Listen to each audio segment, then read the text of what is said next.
Pemerintah Provinsi DKI Jakarta mengubah sejumlah nama jalan di ibu kota dengan nama tokoh-tokoh Betawi. Menurut Pemprov DKI Jakarta, pergantian nama ini merupakan bentuk penghormatan atas jasa mereka semasa hidup.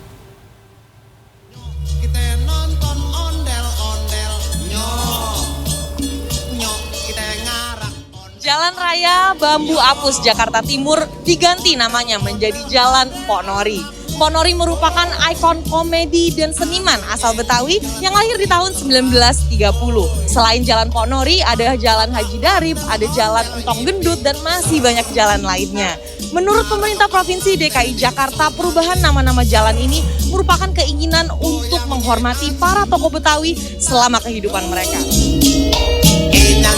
Total ada 23 nama jalan di ibu kota yang diganti dengan nama tokoh-tokoh asal Betawi. Pemprov DKI telah meresmikan pergantian nama jalan pada Senin 20 Juni 2022. Begitu banyak pribadi-pribadi yang hidupnya mereka berikan untuk kemajuan, untuk kesejahteraan, untuk keadilan.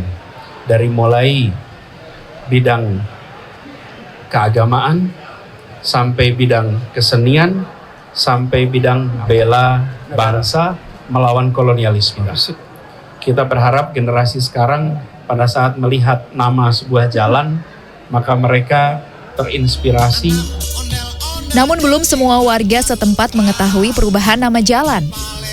Saya di sini udah 15 tahun. 15 tahun, tapi kalau ada pengalihan nama itu perubahan nama saya belum tahu sama sekali. Ya kalau perasaan saya emang nggak ada masalah nama itu, tapi kan harusnya dikasih tahu warga atau masyarakat yang tinggal di sini. Jadi kalau suatu ada orang atau ada dari mana atau teman atau saudara yang mengirim alamat, harusnya kan alamatnya alamat baru kan gitu. Biar nggak salah alamat. Sepanjang jalan ini tuh mestinya sudah diganti nama menjadi Jalan Mpok Nori, tapi begitu saya lihat di map tulisannya masih Jalan Bambu Apus Raya. Dan seharusnya sepanjang jalan ini pelang-pelangnya sudah diganti, namun jika Anda bisa melihat di belakang saya masih ada pelang lama yang belum diturunkan. Dan ketika saya melihat suasana sekitar, ada toko, ada restoran, alamatnya juga belum berubah, masih Jalan Raya Bambu Apus. Pemprov DKI mengatakan masyarakat tidak perlu khawatir muncul kerumitan administrasi data akibat perubahan nama jalan. Menurut Gubernur Anies, pihaknya telah berkoordinasi dengan kepolisian serta Badan Pertanahan Nasional dan masyarakat bisa mengubah alamat secara bertahap. Karmel Mursalim, Arif Yunan, Jakarta. 120 tahun setelah kematiannya, si Pitung masih mendapat tempat di hati masyarakat Jakarta. Siapa dia sesungguhnya? Nah, menyambut ulang tahun ke-495 kota Jakarta, mari kita mengenal sosoknya yang melegenda. Si Pitung, kenal si Pitung. Siapa si Pitung? Tokoh Betawi. Pitung yang dari Rawabelong, cuma nggak tahu orangnya, tahu ceritanya. Siapa si Pitung? Kepala apa sih, pembela dia Betawi itu. Kenal nggak tapi tahu. Oh ya, siapa si Pitung? Jagoan Betawi ya?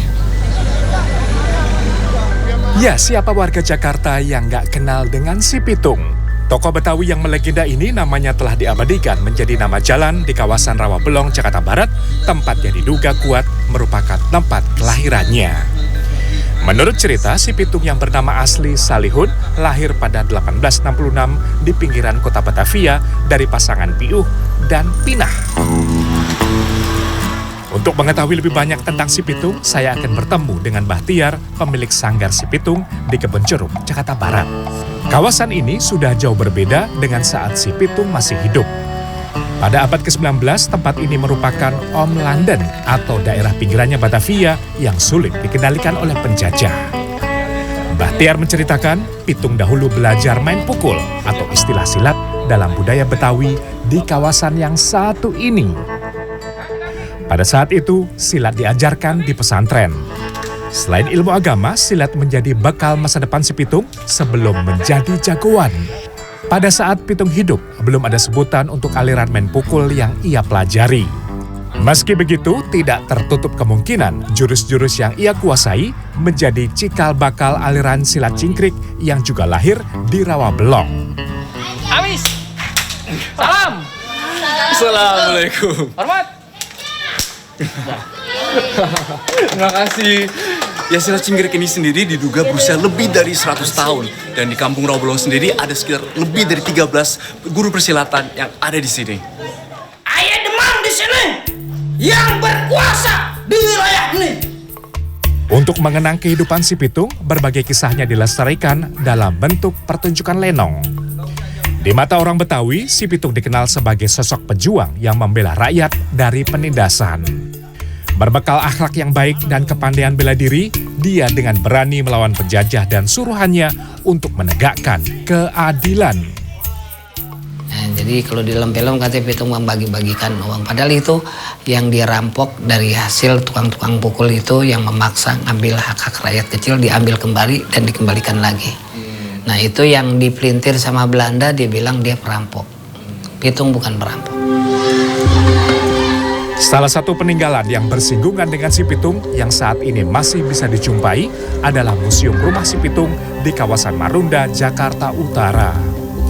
Rumah panggung ini sebenarnya adalah rumah saudagar kaya Bugis bernama Haji Safiuddin yang pernah didatangi oleh si Pitung.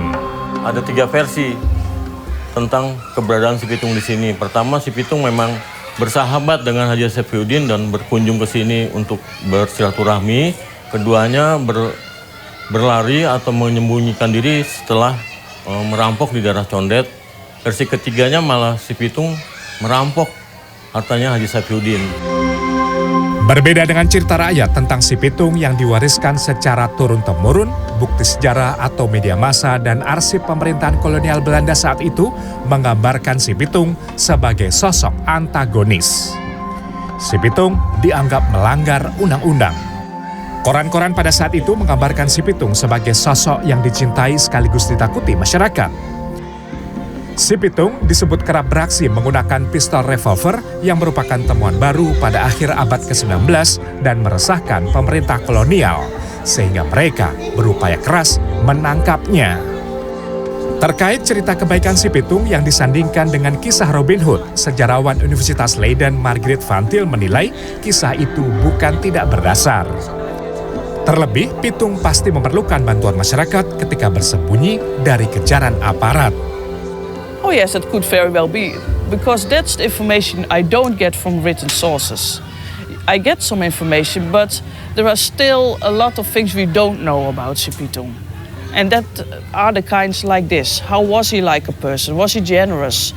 And that's the thing, I think you have to go to oral tradition to find out about that kind of thing.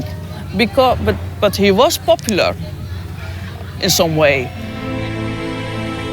Si Pitung meninggal dalam perjalanan ke rumah sakit setelah tertembak peluru saat disergap polisi yang dipimpin Scouts van Hine di sebuah pemakaman di kawasan Tanah Abang pada tahun 1893. Sosok si Pitung pernah diwacanakan menjadi pahlawan nasional, namun terbentur minimnya dokumen resmi. Meski begitu, ia akan selalu mendapatkan tempat khusus di hati masyarakat Betawi yang kisahnya akan terus dikenang. Tim Liputan CNN Indonesia.